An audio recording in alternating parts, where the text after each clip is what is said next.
Assalamualaikum warahmatullahi wabarakatuh. Hari ini kita akan bicara tentang vitamin D, kesehatan tulang, dan rickets. Saya awali dengan satu kasus. Kalau kita ketemu kadar vitamin D total 11,8 nanogram per mililiter. Pasti kita akan berpikir bahwa ini termasuk defisiensi atau kurang karena nilai normalnya kurang dari 30. Mungkin kita tidak pernah berpikir kita akan melakukan pemeriksaan untuk diri kita sendiri. Kalau ada hasil seperti itu, kira-kira bagaimana kita akan melakukan tata laksana berikutnya. Vitamin D ini merupakan salah satu hormon yang bermanfaat pada proses pertumbuhan, terutama pertumbuhan tulang, di mana bersama-sama dengan kalsium dan fosfor menyebabkan tulang itu menjadi tumbuh, serta tulang itu menjadi kuat. Interaksi antara beberapa hormon dan mineral ini yang tidak terlalu mudah, cukup rumit, tapi kesemuanya untuk membuat tulang itu tumbuh dengan baik. Kita mengingat terlebih dahulu bahwa tulang panjang itu pertumbuhannya dipengaruhi oleh vitamin D, di mana kalau kita melihat proses pertumbuhannya, kita awali terlebih dahulu dengan kita melihat yang di sebelah sini. Nah, ini merupakan tempat di mana kartilago itu tumbuh, kemudian di daerah sini nanti akan diganti dengan tulang, demikian juga di sebelah sini akan replace by bone here, diisi dengan diganti jaringan kartilago dengan tulang di sebelah sini. Pertumbuhan yang terjadi pada tulang itu sebagaimana kita lihat dia akan memanjang. Kemudian setelah memanjang dimulai dari kartilago yang tumbuh tadi, kemudian di sini menjadi tulang, di sini juga menjadi tulang, akan menjadi panjang, di mana kita mengenal namanya lempeng pertumbuhan, epiphyseal plate, yang menyebabkan tulang itu menjadi panjang. Di sisi lain-lain kita melihat bahwa tulang itu juga ketika setelah dia memanjang, ada proses resorpsi di sini. Kemudian di sini juga diresorpsi, sehingga terbentuk tulang belulang itu seperti yang kita lihat saat ini. Di sebelah sini ditambah, di sini diresorpsi, di sini ditambah. Demikian remodeling dari pertumbuhan tulang itu terjadi. Bagaimana kita melihat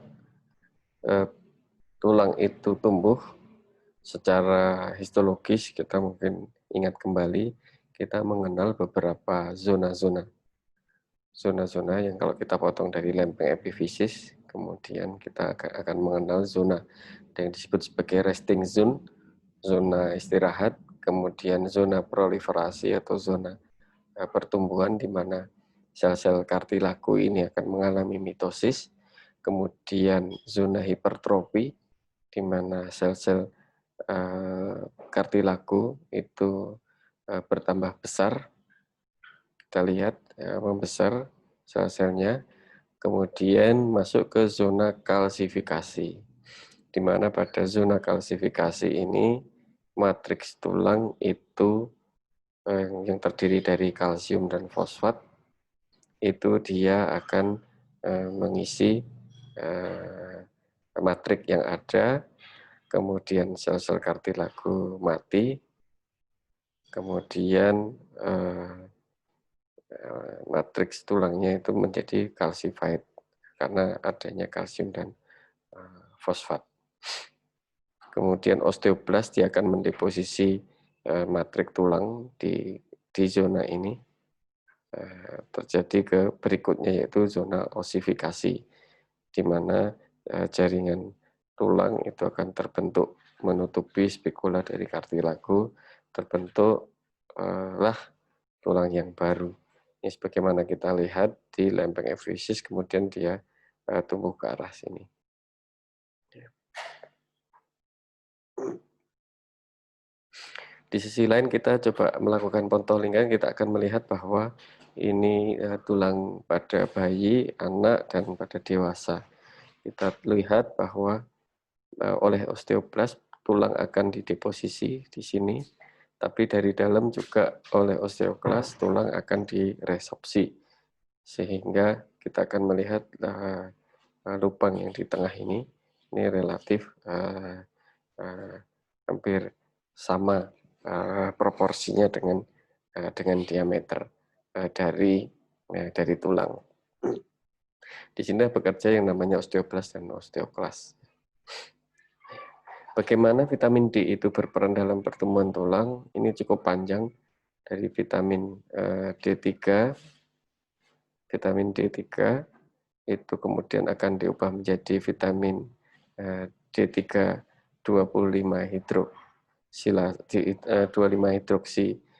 vitamin D3 oleh enzim hidroksilase di hepar, kemudian ke ginjal. Ke ginjal ini oleh 1 alfa hidroksilase dia akan menjadi 1,25 dehidroksi vitamin D. Ini vitamin D yang aktif. Kita ingat kembali di slide pertama, 25 hidroksi vitamin D itu yang diperiksa ini. Ya, dia lebih stabil, lebih mudah untuk terdeteksi di dalam darah, dan harganya juga kalau dalam pemeriksaan itu lebih murah dibandingkan 1,25 dehidroksi vitamin D. Nah, vitamin D inilah yang kemudian bekerja di tulang, fungsinya untuk mendeposisi kalsium di dalam tulang. Ya. Nah, vitamin D ini dipengaruhi oleh banyak faktor, selain faktor fosfor dan faktor-faktor yang lain, kemudian enzim-enzim, dan juga kelenjar paratiroid hormon. Ini bekerja bersama-sama untuk menstabilkan kadar kalsium di dalam darah, sehingga kalsium akan masuk ke dalam tulang untuk proses kalsifikasi. Kalau terlalu banyak, itu dia juga akan dikeluarkan dari tulang untuk mempertahankan supaya kadar kalsium di dalam darah selalu dalam keadaan normal. Kita melihat di sini juga di dalam usus vitamin D ini berfungsi, nanti kita akan bisa lihat di slide berikutnya, dia akan berfungsi untuk penyerapan kalsium di dalam usus selain di dalam ginjal. Begini kira-kira gambarannya vitamin D yang sumbernya bisa didapatkan dari cahaya matahari ataupun dari suplemen makanan, ergokalsiferol ataupun kolekalsiferol, baik dari hewani maupun nabati, itu kemudian oleh liver akan diubah menjadi kalsidiol atau 25 hidroksi vitamin D. Nah, ini akan bekerja ke ginjal. Di ginjal akan diubah menjadi kalsitriol sebagai vitamin D yang aktif. Sehingga oleh sebab itu sekarang itu vitamin D actually a hormone, karena dia diproduksi dari sini, kemudian bekerjanya nanti di tempat yang organ-organ yang lain. Bentuk yang aktif adalah calcitric acid yang dia sifatnya water soluble, sehingga bisa dikeluarkan dari badan. Ya. Bicara tentang tulang, kita juga akan bicara tentang pertumbuhan, serta juga kepadatan tulang. Apa yang terjadi pada seorang anak hingga dewasa dalam hal pertumbuhan? Kita sama-sama tahu bahwa ketika usia anak itu seorang anak akan tumbuh, kemudian mengalami usia pubertas di mana terjadi growth spurt atau percepatan pertumbuhan, setelah itu akan mencapai tinggi badan dewasa. Nah, ini yang terjadi pada tulang. Pada tulang, kita lihat BMD ataupun mineral density itu, seorang anak dia akan, semakin padat tulang-tulangnya hingga usia, tertentu dia akan mencapai kepadatan. Kita lihat di sini sekitar umur, eee 15, 25 ini merupakan saat-saat puncak seorang anak bisa, mendapatkan mineral density yang cukup. Nanti kalau seorang itu sudah memasuki usia menopause pada perempuan, maka BMD-nya akan mineral density-nya akan, berkurang.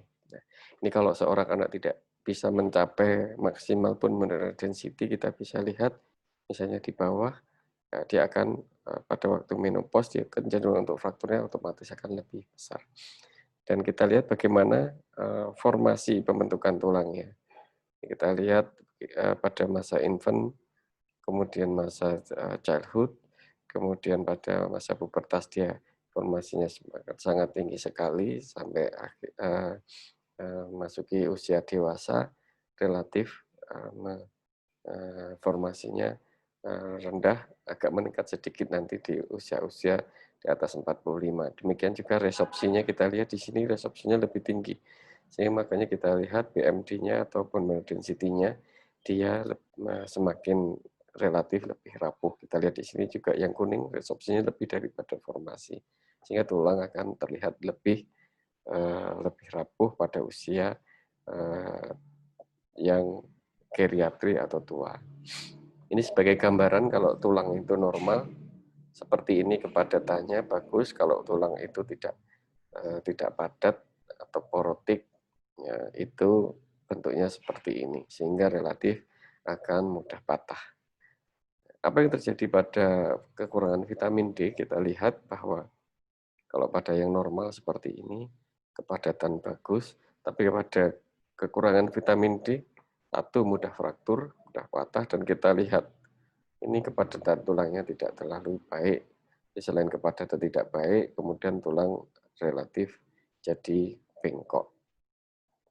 Nah, kita lihat ini kalau seorang anak dengan riket, tulangnya seperti ini. Tapi kalau sudah dilakukan treatment, ini gambar yang cukup populer kalau kita melihat nutritional ricket, kekurangan vitamin D, kemudian diterapi vitamin D menjadi bagus.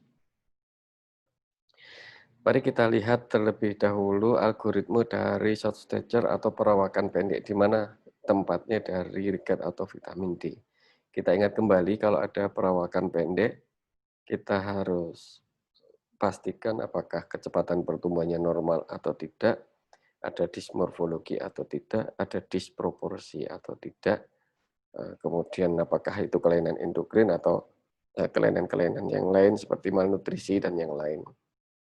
Riket tempatnya di sini. Sebagaimana kita tahu tadi di slide sebelumnya, karena tulangnya bengkok, otomatis proporsi tulang itu nanti akan tidak normal. Kita mengenal beberapa penyakit selain riket, misalnya achondroplasi itu terjadi sindrom displasia tulang, atau mungkin MPS itu terjadi sindrom displasia tulang. Riket juga termasuk sindrom displasia tulang, jadi tidak ada dismorfologi, tetapi ada disproporsional kalau terjadi nutritional ricket.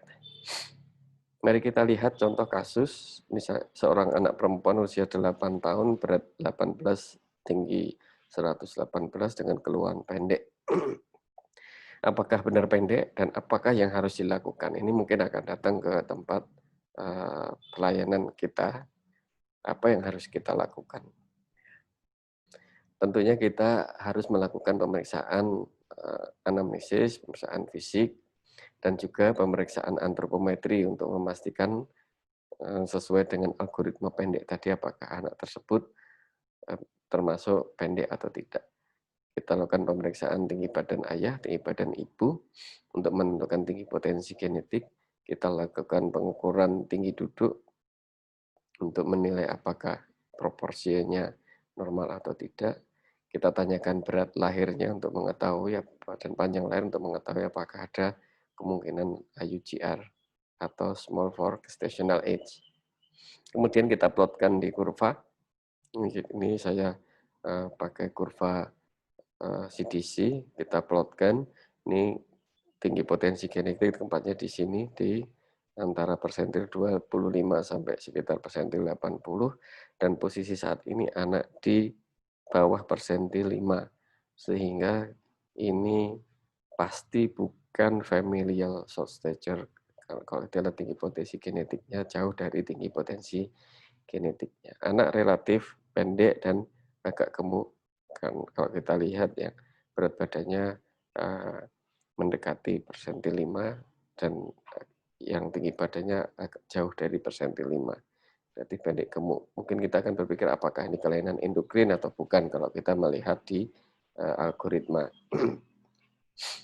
Dan kita lakukan beberapa pemeriksaan penunjang. Kita lihat bone age 5 tahun 9 bulan, tadi umurnya 8 tahun 3 bulan, selisih 2 tahun lebih. Jadi terkesan ada delete dari bone age-nya. Kemudian kita lakukan pemeriksaan TSH normal, FT4 normal, kemudian IGF-1 normal, dan kita temukan kadar vitamin D-nya rendah. Ini kita diagnosis sebagai defisiensi vitamin D. Dan apa yang kita lakukan? Nah, pasti kita akan berpikir memberikan vitamin D dan berapa banyak dan kapan. Kita ingat terlebih dahulu bahwa vitamin D ini sangat berperan dalam absorpsi kalsium dan juga fosfor. Dari diet, kalau tanpa vitamin D itu dari diet hanya 10-15% dari diet kalsium yang diabsorpsi kalau tanpa vitamin D. Demikian fosfor hanya 60% yang terabsorpsi. Sehingga vitamin D ini meningkatkan absorpsi kalsium bisa 30-40% dan fosfor bisa sampai 80%, akan meningkatkan absorpsi dari kalsium dan fosfor. Kita lihat masih ada faktor-faktor lain nanti yang mempengaruhi absorpsi dari kalsium dan fosfor.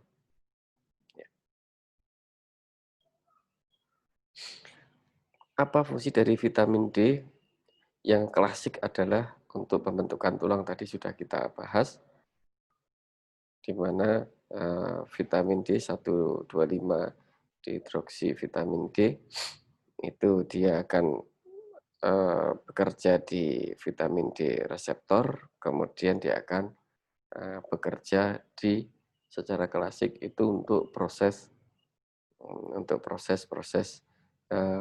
pertumbuhan tulang, untuk kalsium uptake, untuk pembentukan PTH, untuk di ginjal untuk renal fosfat dan kalsium, kemudian untuk diferensiasi dan fungsi osteoblas dan osteoklas. Ini semuanya untuk pertumbuhan tulang.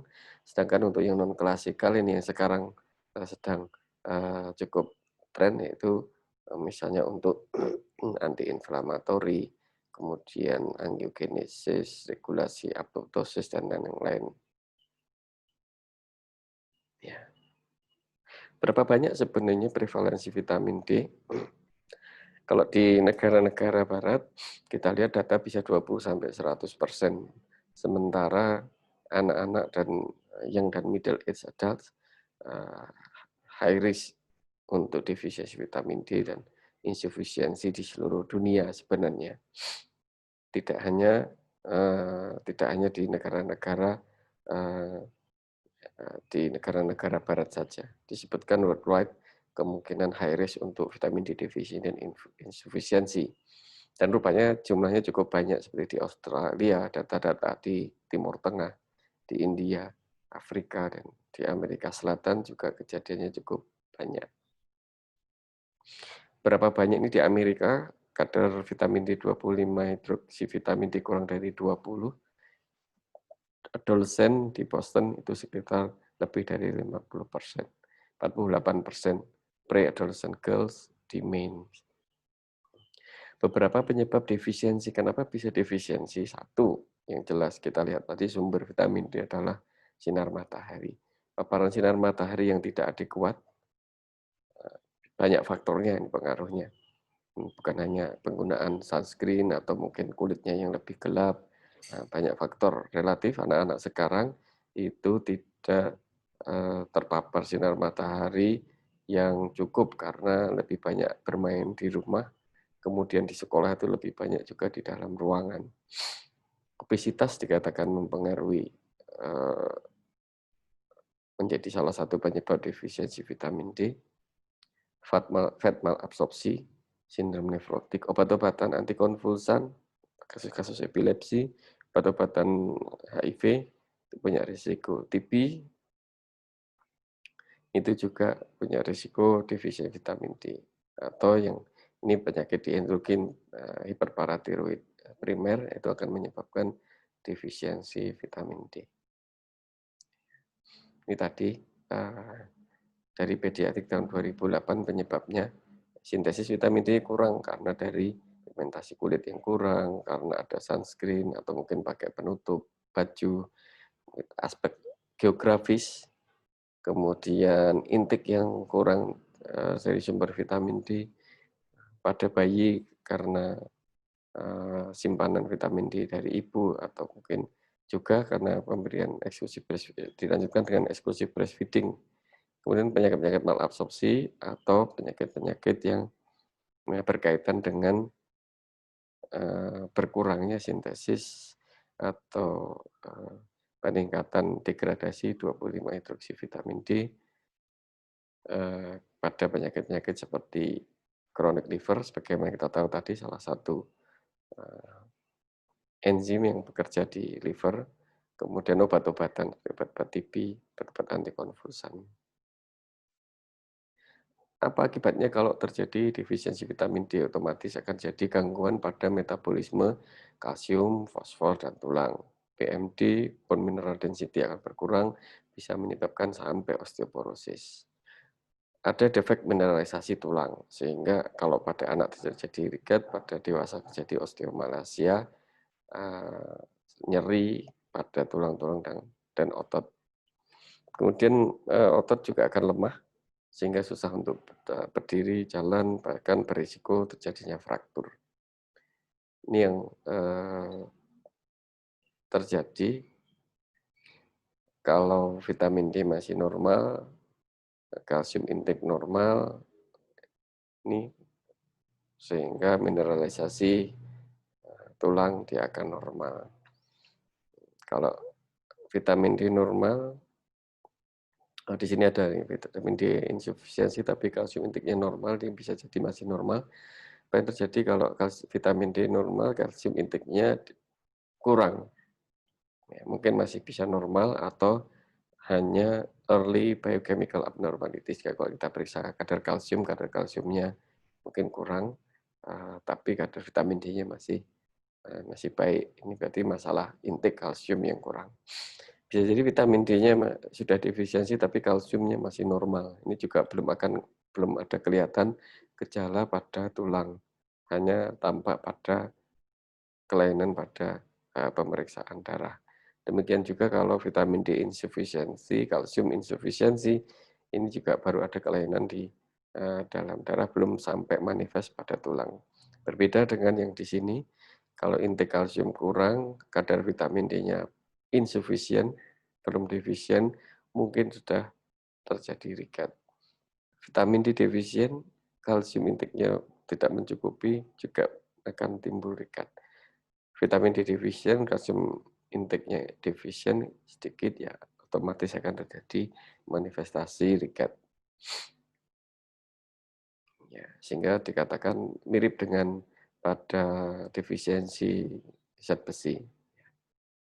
Ada early, moderate, severe. Ini early, moderate, severe. Kalau yang early, kalau pada stage vitamin D defisiensi masa awal, vitamin D sudah kurang, paratiroid hormon reaksinya jadi meningkat, kalsiumnya mungkin masih normal. Cuman mungkin baru ada kelihatan osteopenia pada gambaran radiologis. Waktu moderate dan severe baru kelihatan perubahan-perubahan yang sifatnya riket, seperti adanya fraying, cupping, gambar seperti cupping, fraying itu batasnya tidak jelas antara di ujung dari tulang. Ya. Ini cupping, ya, cupping, ya, sedikit fraying. Punya risiko untuk fraktur. Apa yang disebut sebagai nutritional ricket? Nutritional ricket adalah kelainan mineralisasi dari tulang yang disebabkan oleh defisiensi vitamin D atau intake kalsium yang rendah. Bagaimana mendiagnosisnya? Dengan anamnesis, pemeriksaan fisik, pemeriksaan penunjang, dan harus dikonfirmasi dengan gambaran radiologis. Sehingga gambaran radiologis ini penting untuk kita mendiagnosis adanya nutritional ricket atau tidak. Beberapa sumber dari vitamin D dari makanan, bisa cauliflower oil, salmon, tuna, mushroom, ada egg yolk, selain dari cahaya matahari. Kan makanan yang terfortifikasi, atau mungkin suplementasi yang ada beberapa multivitamin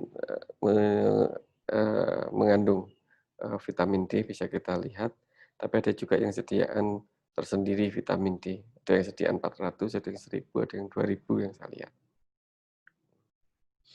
Bagaimana kita mendiagnosis? Apakah semua anak itu perlu di-screening? Tidak perlu. Tidak perlu secara massal semua di-screening vitamin D, seperti screening hipotiroid pada bayi baru lahir, itu memang semua. Di dalam guideline disebutkan yang di-screening adalah yang at risk for deficiency, yang punya risiko defisiensi. Siapa saja disebutkan. Kalau memang ada gambaran riket, tampak pada gambaran riket atau osteomalasi, osteoporosis pada radiologis ini tentunya. Ada CKD, chronic kidney disease, itu harus diperiksa pemeriksaan 25 hidroksivitamin D. Kemudian hepatic failure, itu harus dilakukan pemeriksaan vitamin D. Atau sindrom-sindrom malabsorpsi, inflammatory bowel disease, Crohn disease, harus dilakukan pemeriksaan vitamin D. Pada kondisi tidak temukan hiperparatiroid, misalnya kalau kita temukan hiperkalsemi kemudian disebabkan oleh hiperparatiroid, vitamin D yang harus dilakukan pemeriksaan. Atau anak-anak yang mendapatkan obat-obatan anti kejang, glukokortikoid, kemudian obat-obatan AID, ketokonazol, kolestiramin. Ini semua obat sering diberikan dalam jangka panjang, sehingga harus ada screening vitamin D. Untuk yang anak-anak ini, kalau di Amerika, ya Afro-American Hispanic Children itu punya risiko. Yang obes, kita lihat anak obes, berarti kan semua anak obes direkomendasikan untuk di-screening kadar vitamin D-nya. TB, kemudian limfoma, sebagaimana yang kita lihat di sini. Oke, ini berapa yang harus kita screening.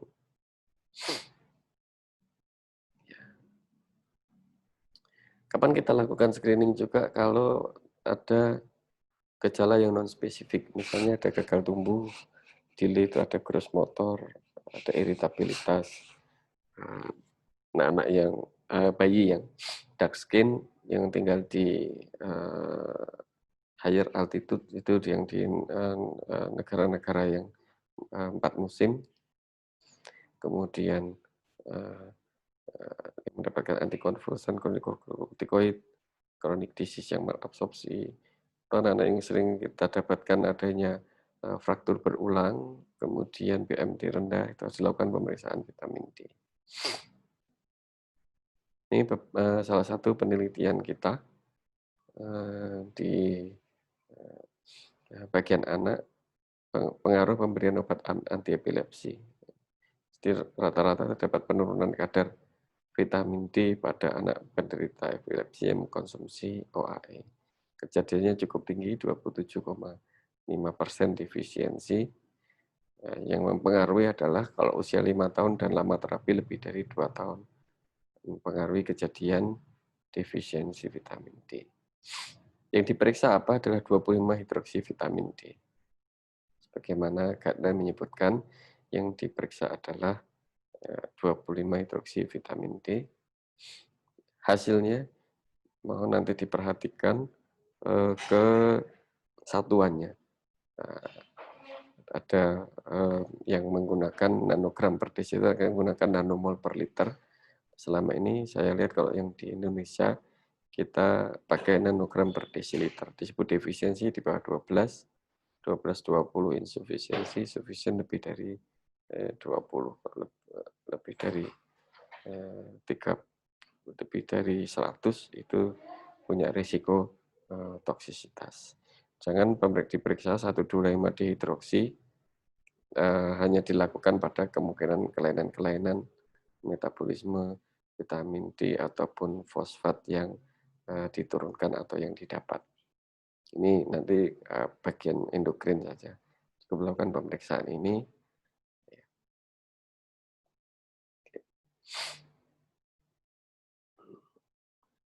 Berapa banyak intake kalsium untuk mencegah rickets? Ini 0 sampai 6 bulan 200 mg, 6 bulan sampai 1 tahun 260, kalau lebih dari 12 bulan lebih dari 500 mg untuk kalsium. Dan vitamin D-nya yang disarankan adalah intake-nya minimal 400 IU per hari dan 600 IU per hari untuk memaksimalkan bone health.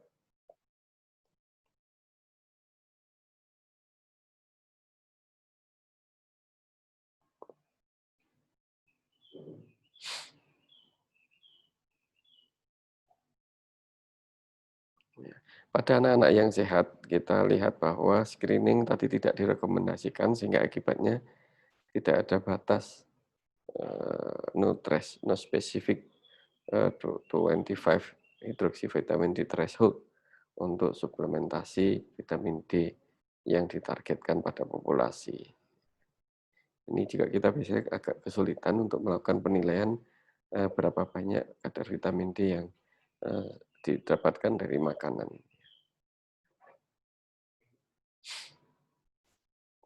Ini seperti tadi saya sampaikan beberapa faktor risiko. Kalau ibunya defisi vitamin D 81%, newborn-nya juga low, rendah. Breastfeeding without vitamin D supplementation juga berisiko untuk terjadinya defisiensi vitamin D.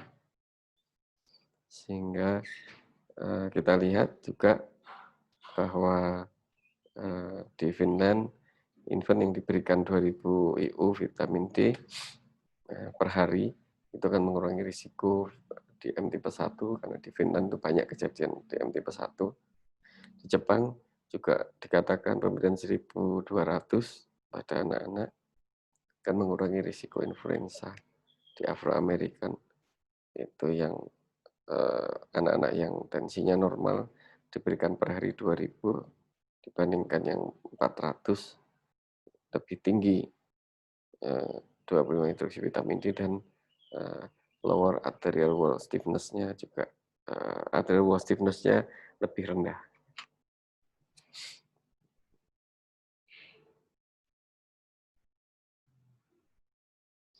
Pada usia pubertas kebutuhannya meningkat, kita lihat. Kalau diberikan kurang dari intake-nya kurang dari 100, kadarnya segini. 100 sampai 400, 11, tapi kalau sampai 2000 itu lebih dari 30. Pada anak-anak yang obes, anak-anak obes 2 sampai 3 kali membutuhkan vitamin D untuk usianya. Ini juga tadi obat-obatan sudah kita jelaskan. Bagaimana treatment dan prevention-nya.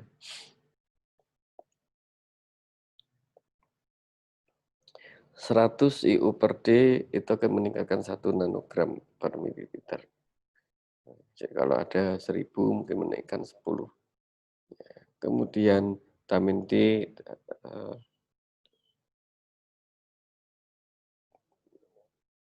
not required dietary fat for absorption, ya, tidak dibutuhkan itu 3 kali, per year, once a week, awalnya sama-sama, efektif pemberiannya vitamin D. Ini rekomendasinya, vitamin D minimal 2000 IU per hari selama 3 bulan untuk tata laksana ini, bukan untuk suplementasi, dan kalsium 500 miligram per hari untuk treatment dosis of vitamin D for nutritional recap.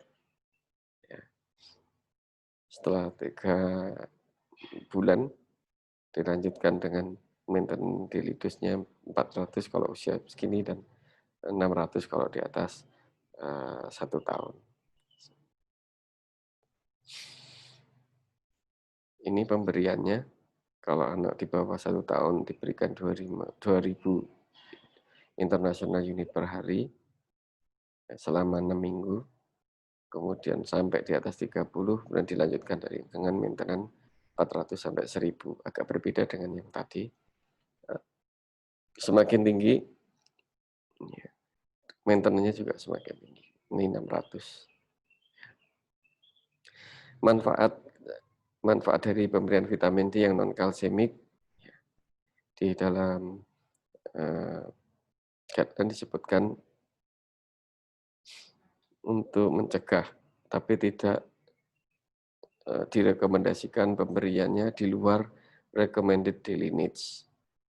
Ya, tidak boleh memberikan dosisnya lebih dari yang recommended daily needs. Ini contoh kasus berikutnya, usia 2,5 bulan dengan kejang, kalsium rendah 0,8, GOTC-nya memanjang, kadar 25 vitamin D 7,1. Kita harus lakukan treatment 2000 IU vitamin D selama 6 minggu, kemudian kita cek lagi. Ini kasus yang ketiga, anak umur 3 bulan juga dengan kejang, hipokalsemi, magnesiumnya kurang. Ini kasus yang lain. Jadi tidak mesti kalsium kurang karena vitamin D-nya kurang. Pada kasus ini karena disebabkan karena kadar magnesium yang rendah. Demikian, ini kasus yang lain pada hiperparatiroid. Pada hiperparatiroid itu akan menyebabkan kadar kalsiumnya akan meningkat, sehingga alkali fosfatasenya akan meningkat, akan rapuh. Dan kita lihat di sini kadar vitamin D-nya otomatis dia akan turun sebagai respon supaya untuk menekan absorpsi dari kalsium baik di usus maupun reabsorpsi di ginjal. Demikian. Assalamualaikum warahmatullahi wabarakatuh.